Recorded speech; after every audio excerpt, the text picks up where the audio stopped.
Hello friends, तो फिर एक बार स्वागत करती हूँ आपके अपने यूट्यूब चैनल टारगेट एग्जाम में। आप सभी लोगों को मेरा गुड इवनिंग। तो आज का जो हमारा सेशन है वो आपके सी-टेट में पूछी जाने वाली हिंदी की पेडागोजी से है। देखिए, जो पेडागोजी है वो आपके रटने की चीज़ नहीं है, सिर्फ समझने की चीज़ है। और आपके सी-टेट के एग्ज़ाम में हर एक सब्जेक्ट में 15-15 नंबर की पेडागोजी आती है।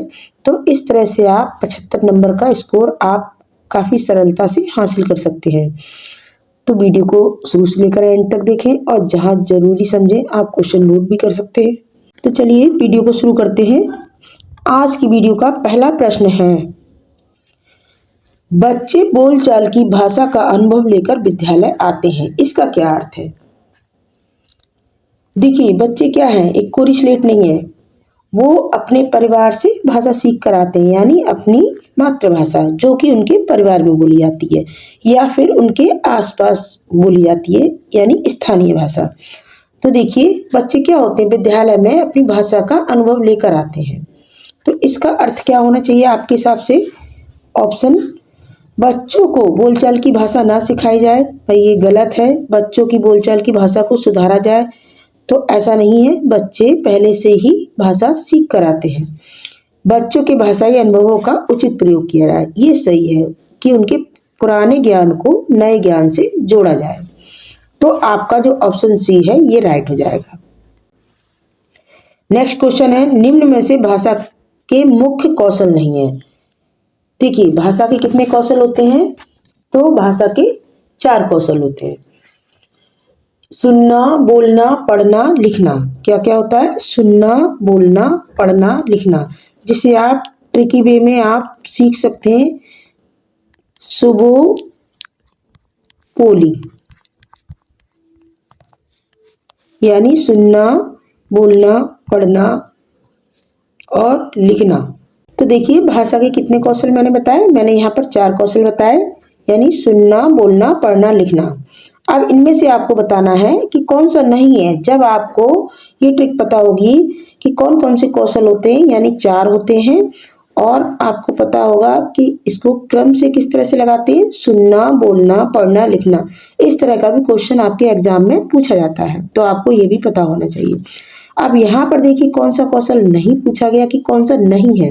देखिए, लिखना सुनना होता है, पढ़ना लिखना भी होता है, बोलना पढ़ना भी होता है, लेकिन बैठना और टहलना इसमें से नहीं आता है। तो ऑप्शन डी जो है आपका वो राइट हो जाएगा। अब देखिए, यहाँ पर नहीं में पूछा गया तो आपने नहीं में जवाब दिया, वो आपका ऑप्शन डी होगा। नेक्स्ट क्वेश्चन है, प्राथमिक स्तर पर हिंदी भाषा का शिक्षण करते समय आप किस बिंदु पर सर्वाधिक बल देंगे, ये आपको बताना है।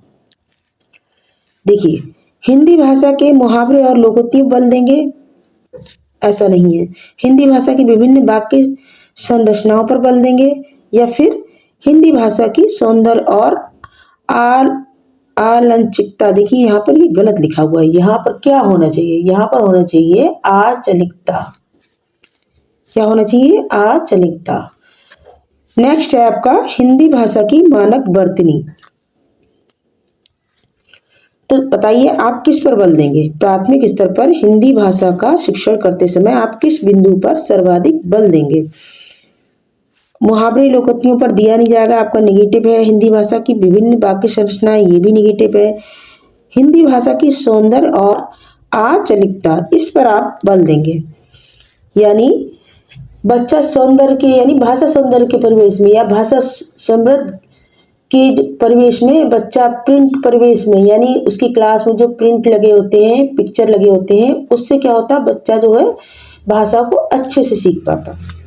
तो आपका ऑप्शन जो सी है ये आपका राइट हो जाएगा। नेक्स्ट क्वेश्चन है, भाषा सीखने सिखाने की प्रक्रिया में सबसे कम महत्वपूर्ण है। बताइए कौन सा सबसे कम महत्वपूर्ण है?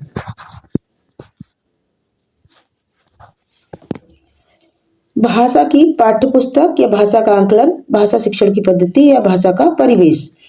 बताइए इनमें सबसे कम महत्वपूर्ण कौन सा है?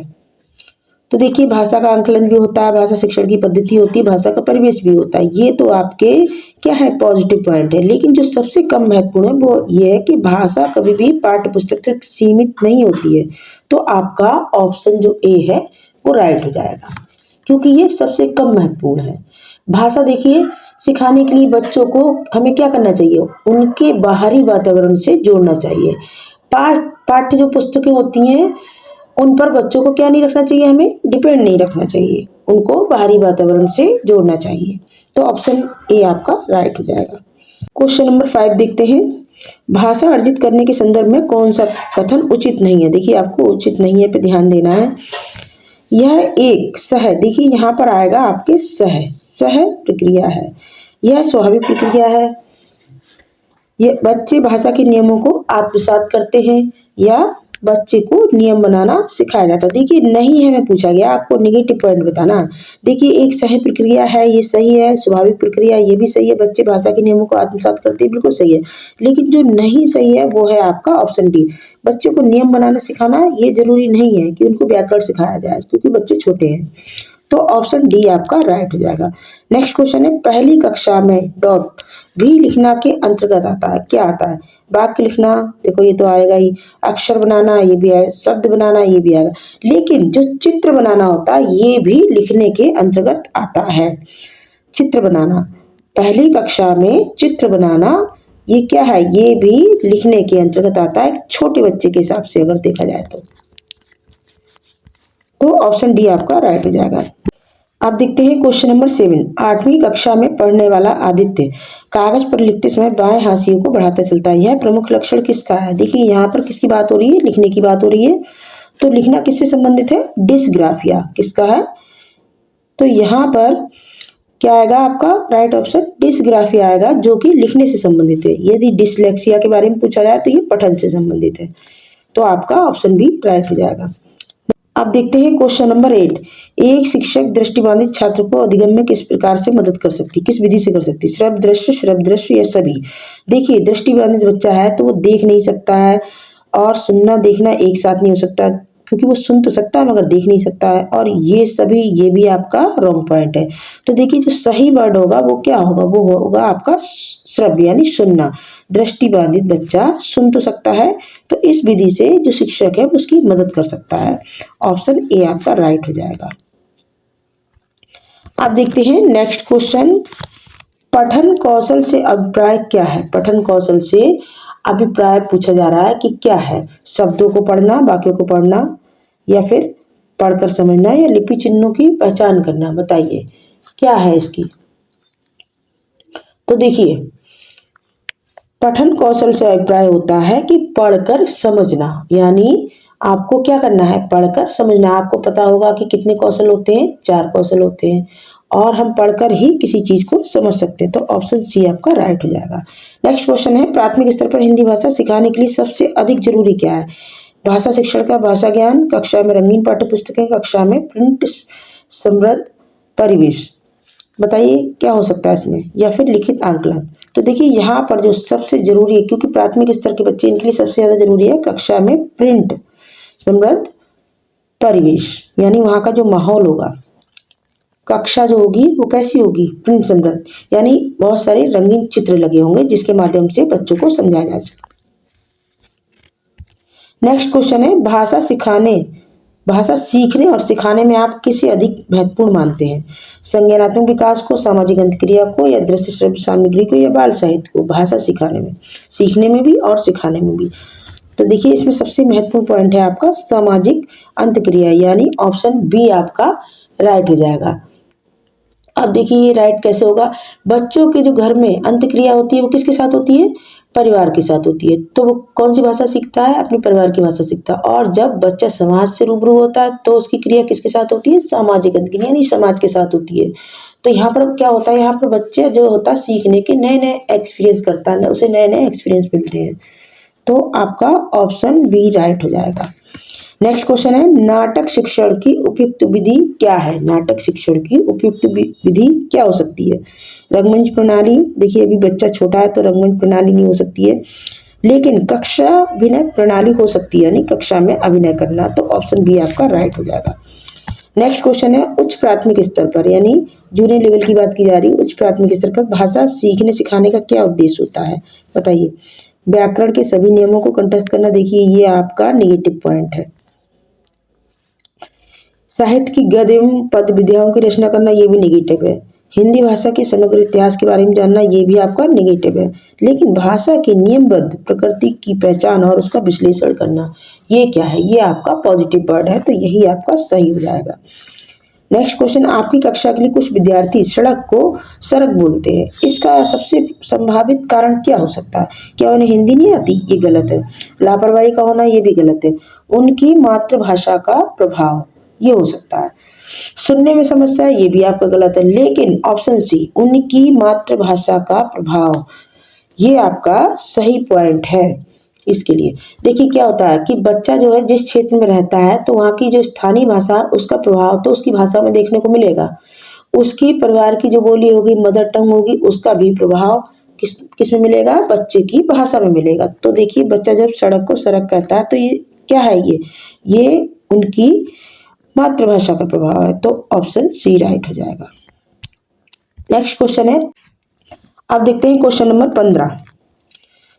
पठन पाठन के अंत में ऐसे अभ्यास एवं गतिविधियां हो जो केवल पाठ से संबंधित हो, पाठ पर बिल्कुल आधारित ना हो, सरल भाषा वाले हो या बच्चों को स्वयं कुछ करने और सीखने का अवसर प्रदान करें। देखिए ये सबसे महत्वपूर्ण पॉइंट है कि एक टीचर को, एक शिक्षक को बच्चे को स्वयं कुछ करने और सीखने का अवसर प्रदान करना चाहिए। तो ऑप्शन डी आपका राइट हो जाएगा। अब देखते हैं नेक्स्ट क्वेश्चन। मैं अपनी कक्षा में बहुभाषिकता को महत्व देती हूँ, इसलिए मैं, यानी एक टीचर कह रही है, सभी बच्चों को अपनी मातृभाषा में कहने सुनने की आज़ादी देती हूँ, भिन्न भिन्न भाषाओं की पुस्तकों का आदर करती हूँ, बच्चों को कई भाषाओं की कविताओं का गान करवाती हूँ, या श्यामपट्ट पर हिंदी भाषा के अर्थ 2 भाषाओं में अवश्य लिखती हूँ।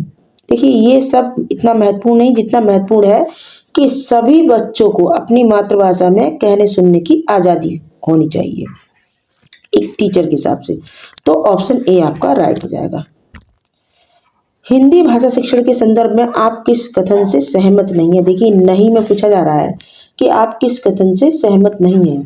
तो देखिए कक्षा में बच्चों को विविध प्रकार का बाल साहित्य उपलब्ध कराया जाए, कक्षा में बच्चों को अधिकाधिक लिखित कार्य देना, देखिए ये आपका नेगेटिव पॉइंट है। और जो पूछा जा रहा है वो यही होगा कि कक्षा में बच्चों को अधिकाधिक लिखित कार्य नहीं देना चाहिए। कक्षा में बच्चे की भाषा का सम्मान किया है, ये आपका पॉजिटिव है। कक्षा में बच्चों को अपनी बात कहने की स्वतंत्रता दी है, ये तीनों आपके पॉजिटिव वर्ड हैं। मगर जो आपका ऑप्शन बी है वो आपका नेगेटिव है और यही आपका सही होगा। नेक्स्ट क्वेश्चन है, कक्षा 7 में हिंदी भाषा के आंकलन की दृष्टि से सबसे कम प्रभावी पूछा जा रहा है। सबसे कम प्रभावी कौन सा है? बातचीत, श्रुतलेख, प्रश्न निर्माण या फिर अवलोकन? बताइए क्या होना चाहिए?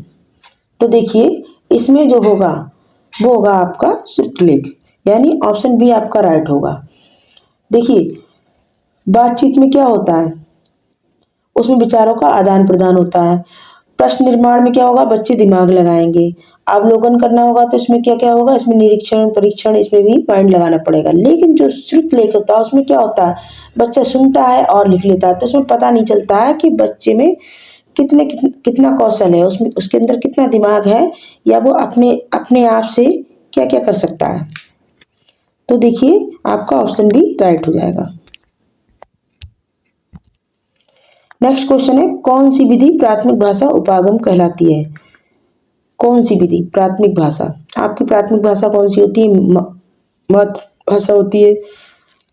तो देखिए बच्चे जो होते हैं वो जो प्रथम पाठशाला उनकी होती है वो क्या होता है? परिवार होता है। और वहीं से वो क्या सीखते हैं? अपने माता पिता से अपनी मातृभाषा सीखते हैं और उन्हीं का अनुकरण करके, यानी उनकी नकल करके वो उस भाषा को सीखते हैं। तो ये कौन सी विधि कहलाएगी? अनुकरण विधि। ऑप्शन ए आपका राइट हो जाएगा।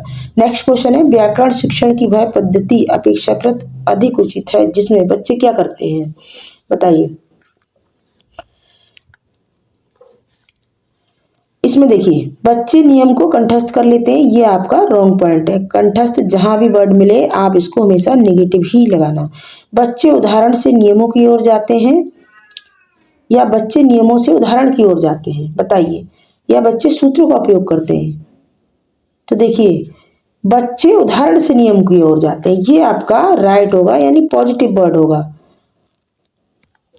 तो इसमें क्या पूछा गया, आपसे अपेक्षाकृत अधिक उचित वाला वर्ड पूछा गया कि बच्चे क्या होते हैं, उदाहरण। यानी एक टीचर को पहले एग्जाम्पल देना चाहिए, फिर रूल बताने चाहिए। पहले उन्हें एग्जाम्पल देकर समझाना चाहिए, फिर उसके नियम बताने चाहिए। तो ऑप्शन जो आपका बी है वो राइट हो जाएगा, बाकी सभी नेगेटिव पॉइंट है। बच्चों के अपने लेखन के प्रति आत्मविश्वास जगाने के लिए जरूरी है, क्या जरूरी है, उनके द्वारा लिखी गई बात का सम्मान किया जाए, उनके लिखने की गति पर ध्यान दिलाया जाए, उनके अक्षरों के बराबर की प्रशंसा की जाए, या उनकी वर्तनी की शुद्धता को सराहा जाए। तो देखिए इसमें सबसे जरूरी पॉइंट है बच्चों में आत्मविश्वास जगाने के लिए कि उनके द्वारा लिखी गई बात का सम्मान किया जाए। अब नेक्स्ट क्वेश्चन, एक बहुभाषिक कक्षा में बच्चों की गृह भाषा के प्रयोग को क्या करेंगे आप, एक शिक्षक के नाते क्या करेंगे, कदापि प्रोत्साहन नहीं करना चाहिए, भाई ये गलत है। सम्मान है, सही है। प्रोत्साहन नहीं देना चाहिए, नेगेटिव पॉइंट है। अत्यंत सीमित, संकुचित, देखिए इस तरह के वर्ड आपको कहीं भी दिखाई दे, सीमित, संकुचित, तो ये आपके नेगेटिव पॉइंट होंगे। तो बताइए इसमें राइट आंसर क्या होगा कि बच्चा किसी भी बहुभाषिक हो क्षेत्र से आया हो, मगर हमें क्या करना, हमें उनकी भाषा का, उनकी गृह भाषा का सम्मान करना है और हमें ही उनकी गृह भाषा सीखनी पड़ेगी, बच्चे हमारी भाषा नहीं सीखेंगे। तो आपका ऑप्शन जो बी है वो राइट हो जाएगा। और एक शिक्षक के नाते आप बच्चे की भाषा को गलत भी नहीं कह सकते हैं। नेक्स्ट क्वेश्चन है भाषा की पढ़ाई। भाषा की पढ़ाई, अब बताइए क्या होती है। समूही पाठचर्या का केवल एक हिस्सा होती है, समूची पाठचर्या में व्याप्त है, या बेहद जटिल संवेदनशील है, या फिर भाषा पाठ्यपुस्तक से ही संभव है, बताइए। देखिए ये तो नेगेटिव पॉइंट है, क्या आप ज्ञान केवल पाठ्यपुस्तकों से ही अर्जित कर सकते हैं। बेहद जटिल संवेदनशील, ये भी आपके नेगेटिव पॉइंट है। समूची पाठचर्या में व्याप्त है, ये आपका सही है, यानी पॉजिटिव वर्ड है। 23 का आपका जो राइट ऑप्शन होगा वो होगा option number B. Next question है कौन सा एक अन्य से भिन्न है, आपको इसमें से भिन्न बताना है। देखिए यहाँ पर किसके बारे में बात की जा रही है, भाषा कौशल के बारे में बात की जा रही है। श्रवण कौशल, पठन कौशल, वाचन कौशल, उच्चारण कौशल। इनमें से देखिए श्रवण कौशल भी होता है, पठन कौशल होता है, वाचन कौशल होता है, लेकिन उच्चारण कौशल नहीं होता है। तो ऑप्शन डी आपका राइट हो जाएगा। अब देखते हैं इस वीडियो का लास्ट क्वेश्चन, बच्चों में भाषा प्रयोग की दक्षता विकसित करने के लिए क्या आवश्यक है। उन्हें सुनने और बोलने की पूरी आज़ादी हो, उन्हें कविताएं याद हो, ये जरूरी नहीं है, मुहावरे याद हो, ये जरूरी नहीं है, वे किसी वक्ता के साथ रहते हैं, छोटे बच्चे हैं तो उन्हें वक्ता की क्या जरूरत है। तो ये भी आपका नेगेटिव पॉइंट है। जो आपका पॉजिटिव है वो है कि उन्हें सुनने और बोलने की पूरी आज़ादी होनी चाहिए। Thanks for watching. तो मिलते हैं कल नई वीडियो में, और जो लोग पहली बार जुड़े हैं वो चैनल को सब्सक्राइब कर दें ताकि आपको आने वाली वीडियो का नोटिफिकेशन मिल सके। Thank you.